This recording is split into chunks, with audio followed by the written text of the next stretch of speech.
minutes lately. The field of microfluidics has certainly been around for a while. It hasn't produced a whole lot, but you get better control of forces. A simple example is if you do a hematocrit on a disk, you can just make a compact disk. That's literally a modified compact disk. And using something called a capillary burst valve, which is in here you pattern a region of hydrophobicity, and then the fluid won't go through that until it reaches a certain RPM. So you can use that to meter out a certain volume of blood, and then you can just read off the hematocrit after you spin down the cells. It's not that different than what you do in a capillary, but it's an example of the kind of controlled forces you get. You get new phenomena. So the field that I work in is called deterministic lateral displacement. It's a terrible long word, but we call them bump arrays. Once we wanted to call them tango arrays because you kind of go back and forth. That didn't stick very well. Some other things, I've actually cut the slide on inertial separation to save some time because I see we're all running a little long. And of course, there's labor-saving potential. You don't have to look further than the Agilent bioanalyzer, which we use in our group to do various assays. And that's got microfluidics at its heart. So the first example of microfluidics to try and make you maybe care about the field a little bit was a paper in Nature in 2007 from a group in Boston who I know and tried to work with a few times. And it's they did isolation of, and they used some very similar technologies, so there's a lot of synergy. Isolation of circulating tumor cells from whole blood. Is anybody familiar with this paper? Wow. Okay. Anyway, so it was a big deal in our field. You don't get it in Nature very often, right? Anyway, but it was shocking because they found way more circulating tumor cells in whole blood across a broad range of tumors than you would expect. 10 per mil for colon cancers, prostate cancers, lung cancers. Way more than people thought. And then they correlated really strongly how many you found in blood with the size of your tumor mass. So they could put you on chemo and they could reduce the size of your tumor mass, and they saw the number of cells in your per mil of blood dropping, and then it would go back up if the cancer came out. And the heart of the technology is some pillars, really simple stuff, etched in silicon, coated with an antibody. So it's classic smart surfaces. But the pillars create a really huge amount of surface area interaction. So as the cells go through these things, they're literally dragged across the surface of every pillar with a lot of surface area interaction. And that basically just makes them stick better than it would on a normal, say, capillary or parallel plate system. And then, of course, and the other thing is you can take the lid off and then go back and go with confocal microscopy and do labeling and determine really what kind of cells were sticking there, so they can, take out the non-specific adhesion and things like that. The next example from the field that I thought was really neat and caused a lot of excitement, and there's no way any of you would know what this one is. But if you want to make a miniature flow cytometer, okay? So normally flow cytometers are kind of big things. People have been wanting to make small ones for a long time. You need a good way to sheath the sample. That means put the sample surrounded by fluid so that all the cells going through the detector go through at the same speed. If they're against the wall, like they are in the Agilent bioanalyzer has a flow cytometry chip. And they have a simple system like this where the cells come in one side and the sheath comes in the other side. And that puts all the cells up against one side. So some go faster than others. So this can add noise to your detector because different fluorescent cells reply quickly, gives a smaller signal, reply slowly, gives a bigger signal. So a group in the Naval Research Labs created a simple little structure here, and this was, this was building on other people's shoulders, but they realized its potential for sheathing. You put enough of them down, and it wraps the central fluid, your cells, in buffer. And then because it's all laminar, you can duplicate the exact same thing, have the stripes going the other way, and you get your sheath fluid back. So you can recycle the sheath fluid. So normally when you run flow cytometry, you've got to run a liter of saline an hour, right? And if you want to make it small, you can't. These liters of things, you want to lug them around with you. So with this system, you can get back 90% of your sheath fluid and just keep running it. So that was I think these two things are really key if you want to make a small flow cytometer. I suspect the Agilent bioanalyzer chip, if it survives another 5 years, will probably use this technology. Okay, so cutting to the chase of the thing that I had sort of inherited during my PhD, there was a guy, he did it as I left, and then we all decided, hey, this is pretty cool, we'd like to work on this. And I said, we got to get blood in this thing. I was working with blood, and he invented this thing for polystyrene beads, and he said, we have to get blood in it. So it works a bit like this. If you've got an array of posts, kind of like the other chip had, and it's periodic, so that here you've got a a periodic row system where you get back to the same place you were after 3 rows. Then you can divide up the flow that goes through each gap into 3 flow lanes, and they go through cyclically. So the first flow lane goes to the third flow lane, and back to 2, then back to 1. This is from the 2004 science paper that I have nothing to do with. So I should have put it in later. And if you're a small particle, then you can fit within this flow lane, and you go through, and you hardly even notice the posts are there. You go straight through. If you're a big particle and you don't fit in the first flow lane, you stick in number 2. You're always in number 2, and you go at an angle. So the bottom left one is one from one of my papers, but I like what they did here as well because it numbers the flow lane. But so you can separate large particles from small particles by an angle. Let's call it theta. We generally make it 1 over the tan of the angle, 1 over an integer, because then you get this periodic system, and that's really key. Okay, so you have small particles, you have large particles. There's a transition from being small to being big, and that can be quite sharp. So you can really just separate. Everything below a certain size goes one way, and everything above a certain size goes to another place. And that's at some critical size we call d sub c. Crit. Sorry for the equations, but anyway, they're not that bad.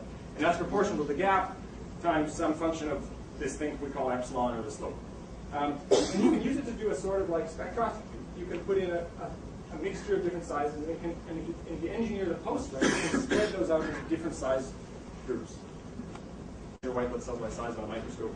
But in this way, you separate them as you measure them. So white blood cells, leukocytes, 6 to 12 microns. Larger cells exist with increasing scarcity, things like macrophages and things like that. Some tumor cells are abnormally large, and activated lymphocytes, as they go back to being a blast or a lymphoblast, where they can get bigger too. And we can actually, we've seen that we can add an activating chemical like like Staphylococcus enterotoxin B, which causes your lymphocytes to activate, and then you get a shift in the size of your CD. I think in that case it was CD3 population, but it could have been CD4. And of course, separation is inherent in this process. Quickly, this is sort of what the chips look like. You have a long skip thing because the angles tend to be low. In this case, we have a narrow injector again because we want to do this high resolution spectroscopy kind of thing. Put buffer around the other side. Small particles go straight through, and big particles go sideways.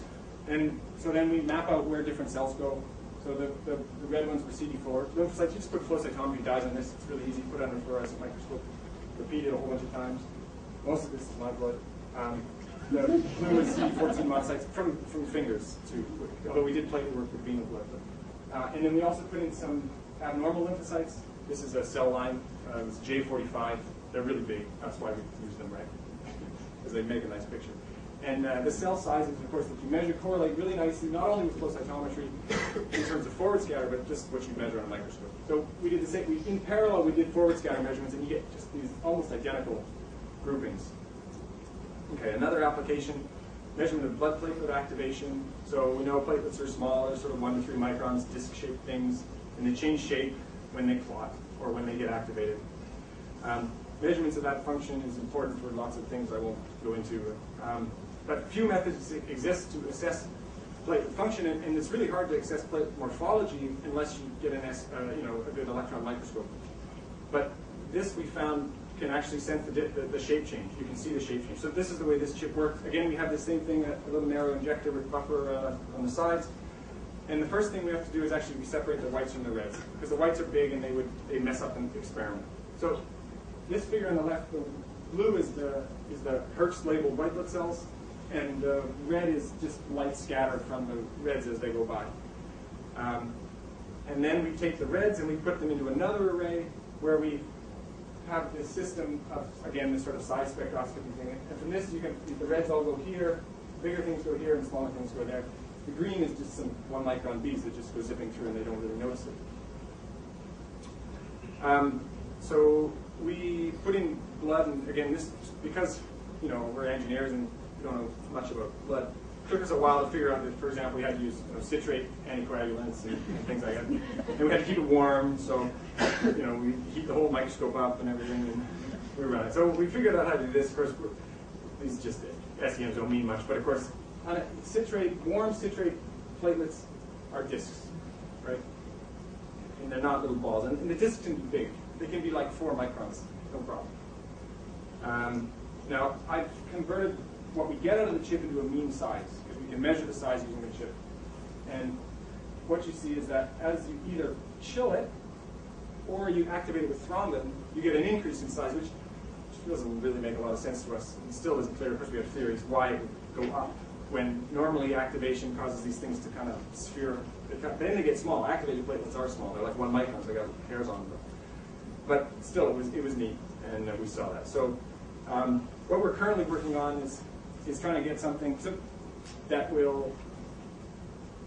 you can use in the lab that would be, I think, well, I would be excited about. So the first easiest thing is, let's just put blood in on one side, a whole bunch of blood, and let's put buffer in on the other side, and try and move the white blood cells into the buffer. Right? It shouldn't be that hard. And we did it. This was part of a project we did with Beck and Dickinson at Princeton, and it actually worked well. Although then they said, "That's great, thanks. See you later." They were risk averse, I guess, at the time. So that's the blood comes in on the left side, the buffer comes in on the other side, and you can see the red is this sort of red blood cells are here. I think this blood was diluted by about 50%. And it's the buffer here. We actually use Automax buffer. It's great stuff. The stuff Milton uses for their cell separation columns, because full of EDTA, Benz plotting, and it's got BSAs and code surfaces. It's good for blood microfluidics like that. Anyway, and at the end of the array, of course, the thing's quite long. All the white blood cells come out here, and all the reds come out there. So that's great. Now we're working on making this into a high throughput, user-friendly device for the company in the States. I'll mention that later. Oh, here, let's just have a look, because this is fun. We make videos and it's fun. So there you can see the little lights come down. The reds are hard to see over there because we don't got much of the blue light, but they're over there. All right, what's next? Okay, so the second project that I've really got my heart in right now is to make a little bit further step ahead than this commercial company in the States is trying to do. I want to get the same thing. I want to get the white blood cells out, but in plasma. I don't want to use buffer. I just want to have a single input, because then you can literally take a syringe of blood, whole blood, push it through this thing, and you get a 20 times reduction in volume and just your white blood cells in plasma. And I think that might actually go. Someone might actually pay $5 for a little plastic thing that would do that. So you have to do a couple things. You have to have one array that generates the plasma, so it has to bump everything out. It has to bump all the red blood cells out, hopefully most of the platelets, but they're harder to get because they're smaller. And then you have to push the white blood cells back into the plasma. And you got this laminar flowing stream, so you can do that. The challenges are that with whole blood, if you want to make plasma, you have to bring up the hematocrit of everything else. You want to make 10% of your blood in the plasma, hematocrit on the other side is going to go from 50% to almost 60%. What's going to happen in an array? Well, it might just clog. We don't know. We'll see. You might just jam up the whole thing, in which case you might have to dilute it a little, but hopefully not. And we don't exactly know how the red blood cells behave. We've seen them bump in some conditions, but not in others when they should have. Well, what we do know is that if you put blood in capillaries, the red blood cells go through that little parachutes. And that's how they get through, really small 5 micron capillaries, and it increases their surface area, so you can argue it makes the oxygen, the gas diffusion, go up and things like that. We need to do some microscopy, and we're going to hopefully investigate exactly what happens when they go through the bump array. And the one thing that will be a little different is that it will be asymmetric. The cells are going to be sitting to one side of the channel, which will be interesting. But that's more like a esoteric thing for nerds like me. So in any case, whichever one of those two things you're doing, you have the same problem, which is throughput, right? We need to get milliliters per minute through this thing if anybody's going to care. And all of these things use low separation angles, so they're going to be really long, but the throughput is proportional to the width. And the wider it is, the longer it is. So the only sort of way around that is to use lots of them in parallel. And then you have these problems of connecting the inputs and the outputs and multiple levels, and anyway. So the company that we've started working with in the States, who actually own the IP, so you can't really go ahead without them, is called GPV Scientific, but they've been really good so far.